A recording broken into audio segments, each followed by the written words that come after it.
Hello friends, welcome back to my channel hello SR kitchen. ఈరోజు మన recipe వచ్చేసి ఫేనీ sweet. మైదా పిండితో ఈజీగా ఇంట్లోనే మంచి అదిరిపోయే టేస్ట్తో ఈజీగా చేసుకునే రెసిపీ. ఒకసారి మీరు ట్రై చేయండి, ఎలా వచ్చిందో కామెంట్ చేయండి. ఈ రెసిపీ కానీ మీకు నచ్చితే లైక్ చేయండి, షేర్ చేయండి, ప్లీజ్ సబ్స్క్రైబ్ చేసుకోండి. ఇక ఎలా చేయాలో చూసేద్దాం రండి. ముందుగా ఒక 250 గ్రాముల మైదా పిండి, 2 స్పూన్ల చక్కెర, ఈ ఫుడ్ కలర్ వచ్చి నేను యాడ్ చేశాను, మీకు అవసరం లేకుంటే స్కిప్ చేసేయండి. ఒక స్పూను ఆయిల్, కొద్దిగా పాలు వేసుకొని ఈ చక్కెర బాగా కరిగే వరకు ఇలా చేత్తో బాగా కలుపుకుందాం. తర్వాత కొద్దిగా పాలు వేసుకుంటూ ఈ పిండిని ఇలా ముద్దలాగా చేసుకోవాలి. ఒక 3-4 నిమిషాలు బాగా పిసుకుతూ కలుపుకోండి. ఇలా కలిపిన తర్వాత ఒక 30 నిమిషాలు ఆయిల్ కొంచెం వేసి 30 నిమిషాలు పక్కన పెట్టేయండి.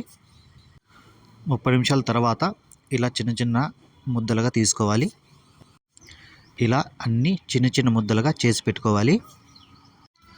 ఇలా ఒక్కో ముద్ద తీసుకొని చపాతీలాగా రుద్దుకొని ఆయిల్ వేసి ఇలా మనం మడత పెట్టుకోవాలి. చూడండి, సేమ్ ఇలా మడత పెట్టుకోవాలి. మనము ఇలా మడత పెట్టిన తర్వాత ఈ మడతని ఇలా రౌండ్గా మనం చేసుకోవాలి. చపాతీ ముద్దలాగా మళ్ళీ ఇలా రౌండ్గా చేసుకొని మనం అన్ని ముద్దలు ఇలా రెడీ చేసుకొని పక్కన పెట్టుకోవాలి. తర్వాత స్టవ్ ఆన్ చేసి వాటర్ వేసి మనం వాటర్లో పాకానికి ఒక 1/2 kg చక్కెర అయితే నేను వేసుకున్నాను.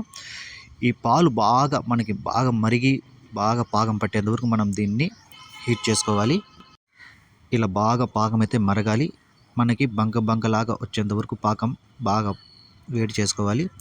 తర్వాత మనం మడత పెట్టుకున్న ముద్దల్ని ఇలా కొంచెం చిన్నగా మనం ఇట్లా రుద్దుకొని పక్కన పెట్టుకోవాలి. అన్నీ ఒకేసారి ఇలా రుద్దుకొని పక్కన పెట్టుకుందాం. తర్వాత మనకి డీప్ ఫ్రైకి సరిపోయేంత ఆయిల్ తీసుకొని ఈ ఆయిల్ కొంచెం బాగా వేడైన తర్వాత మనం ఒక్కొక్క చపాతీ తీసుకొని ఇందులో వేసుకోవాలి. ఇలా బాగా వేసుకున్న తర్వాత ఇలా అన్నీ తీసుకొని ఒక ప్లేట్లో పక్కన పెట్టుకోవాలి. ఇలా పక్కన పెట్టుకున్న తర్వాత మనం పాకంలో ఇలా ఒక్కొక్కటి ఒక 4-5 సెకండ్లు ముంచుకొని ఎత్తుకోవాలి.